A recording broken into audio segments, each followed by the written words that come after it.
When designing a country, it can be confusing what to name all the government officials, and what the difference between a president, a prime minister, the head of state, the chief executive even is. Well, each one of these has a specific definition in political science, though countries often don't follow these rules when naming their own government positions. A president in one country can be vastly different than a president in another one, and one of the presidents might actually be a prime minister. The difference between a president and a prime minister comes down to the different types of democracy that there are. There are three: presidential, semi-presidential, and parliamentary. Again, oftentimes parliamentary democracies don't have a government branch called parliament, and many even have presidents. But name alone doesn't determine what a country is. The Democratic Republic of Congo and North Korea, official name the Democratic People's Republic of Korea, are not democracies. The difference between the three types of democracy comes down to how the legislative and executive branches of government interact. Though first you must determine whether the country even is a democracy, but that's another video. If you never learned it in school, there are three branches of government. The legislative branch, who write and update all the laws. Congress and Parliament are both legislative branches of the United States and the United Kingdom, respectively. The executive branch, which executes or carries out all of the laws, and the judicial branch, which judges the laws that the legislative branch wrote. The judicial branch doesn't have anything to do with what type of democracy a country is, though that doesn't mean it isn't important. So we're going to focus on the executive branch and the legislative branch. Let's look at the structure of the executive branch. Within the executive branch is every person who actually runs the country. Police officers, teachers, tax collectors, and leaders are all executives. The executive branch is divided into many departments, which execute laws in certain areas. The heads of these departments are called secretaries or ministers. Chief among the executives is the chief executive. The chief executive, along with the cabinet, that is to say the heads of all the departments, form the government, and the chief executive is head of the government. In the context of political science, the government of a country isn't the entire state apparatus, just the chief executive and the heads of all the departments. The structure of the legislative branch also doesn't determine what type of democracy you are, but also is somewhat important. In fact, the theories behind how both the legislative branch is composed and how the judicial branch is composed and what powers they have are intermingled. There will be a video on it in the future.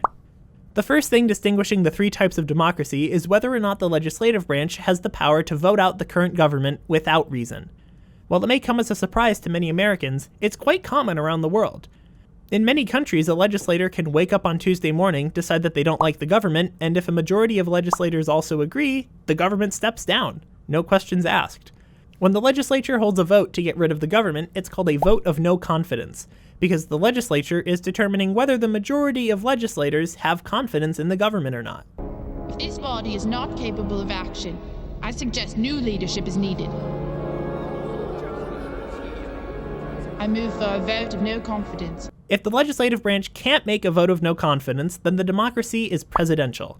Remember, there doesn't have to be anyone called the president for it to be classified as presidential. The name just comes from the fact that many democracies like this have the chief executive called a president. If the legislative branch can cast a vote of no confidence, then the democracy is either semi-presidential or parliamentary, depending on how the head of state is chosen. Who's the head of state? The head of state is the person who, for lack of a better term, symbolically represents the country. The definition is actually a little more concrete than this, but it gets pretty technical. Their duties and responsibility vary from democracy to democracy, but typically they would be the ones going to international meetings for organizations to represent the country.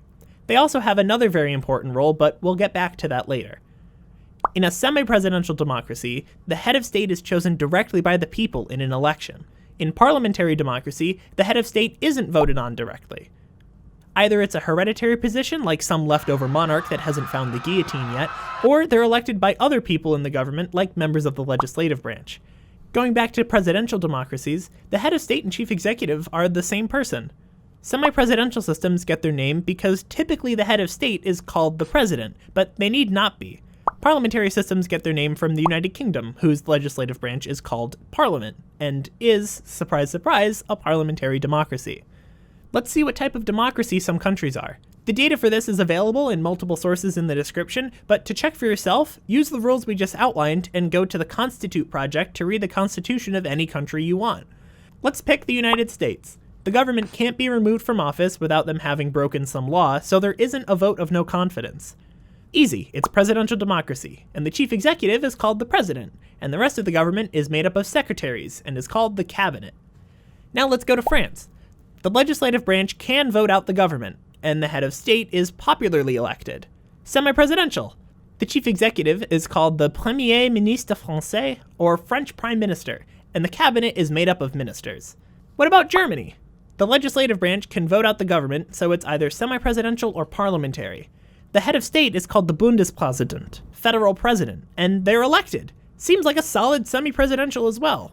But remember, the head of state must be elected by the citizens for it to be semi-presidential. The Bundespräsident is elected by a special assembly of all the legislators of the country. So Germany is a parliamentary system, with the chief executive, called the Bundeskanzler, or federal chancellor, and the cabinet, Bundescabinet, is made up of ministers, called Bundesministerium. Last one. Switzerland is odd. Their government is called the Federal Council, and though it looks a lot like a parliamentary democracy, for reasons we'll cover soon, the legislature can't vote it out of office. So Switzerland is a presidential democracy, with a federal council with 4 names, and the chief executive, called the president, rotates among the council on a yearly basis. Governments look and act differently in the 3 types of democracy. In semi-presidential and parliamentary democracies, the government has to be careful that whatever they're doing isn't going to upset the legislative branch too much. Governments in presidential systems don't have to worry though, save doing anything illegal. Because of this, semi-presidential and parliamentary democracies typically don't have national popular elections for the chief executive. Imagine if, after an election, the chief executive wasn't liked by the legislature and was voted out. What would happen then? We could hold new elections, but that would probably take a really long time and be pretty costly. To fix this, chief executives and governments are voted on by the legislative branch. The only elections in semi-presidential and parliamentary democracies are for the legislative branch. Except semi-presidential democracies also have elections for the head of state. So after all the seats in the legislative branch are decided on by popular election, the election for the government begins. Because the legislative branch votes on the chief executive and the government, typically the governments that get elected are made up entirely of the members of the largest political party, and it's easy to see why. If one of the smaller political parties tried to get elected, then the majority would just vote against them. Sometimes there is an actual vote that a potential government needs to pass before taking office, and it's called the Investiture Vote. Oftentimes, though, there isn't one, and parties just assume government. Again, not really that big of an issue, because if they're ever doing a bad job, or the majority of people don't like them, they get voted out. In cases where no party has a majority, then 2 or sometimes even more parties will join up in what's called a coalition.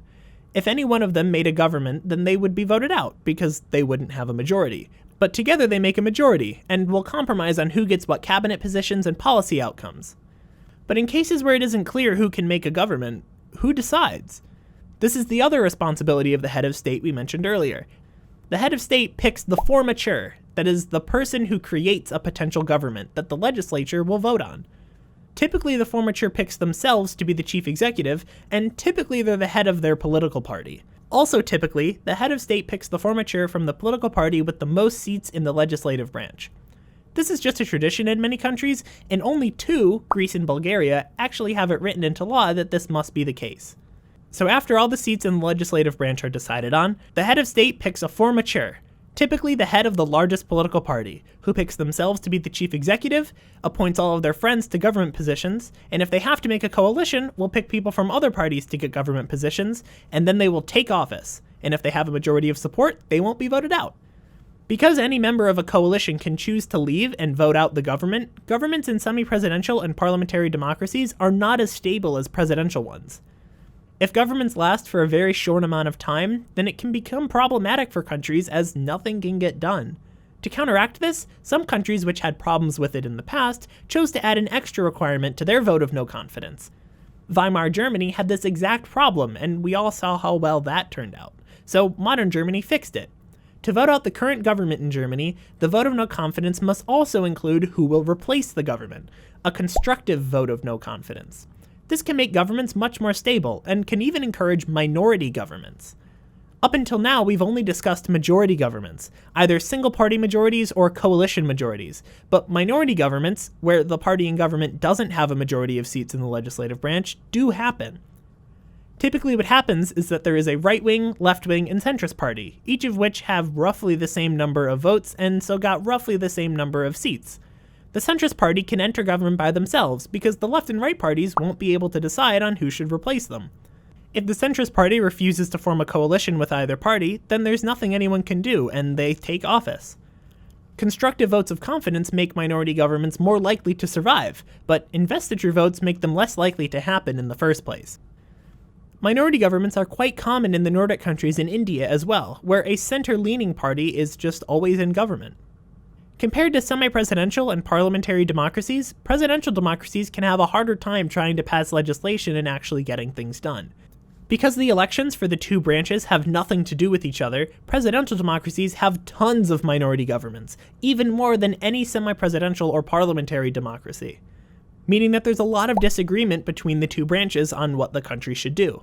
Compared to when semi-presidential and parliamentary democracies have single-party majority governments, the difference can be quite big. But when either of them has to form a coalition government, then it's not that different. Actually, coalition governments aren't unique to semi-presidential and parliamentary democracies. They're actually quite common among the presidential democracies of Latin America. The legislative branch of many Latin American countries have many political parties and don't have a single one that holds the majority. To make negotiating on policy and legislation easier, chief executives in presidential democracies will create coalition governments with people other than those from their own party. This is also the case in Switzerland. Typically, there is a bargaining and negotiating period after elections, just like in a parliamentary democracy, and the federal council is elected by the legislative branch instead of by popular election. But in Switzerland, like we said earlier, the government can't be voted out, so there's still a presidential democracy.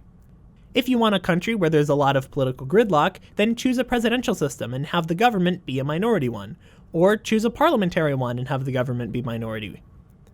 If you want there to be long spans of time before a government can take office because everyone is deciding on who should be in the government, have there be many parties in the legislative branch and a formal investiture vote that prevents anyone from taking office without an actual majority of support in the legislature. If you want a country with very unstable governments, make a parliamentary or semi-presidential democracy that has many political parties and a regular vote of no confidence instead of a constructive one. The reason why some democracies have many parties and some have just a few is a topic for another video, but hopefully now you know the basics of the different types of democracy.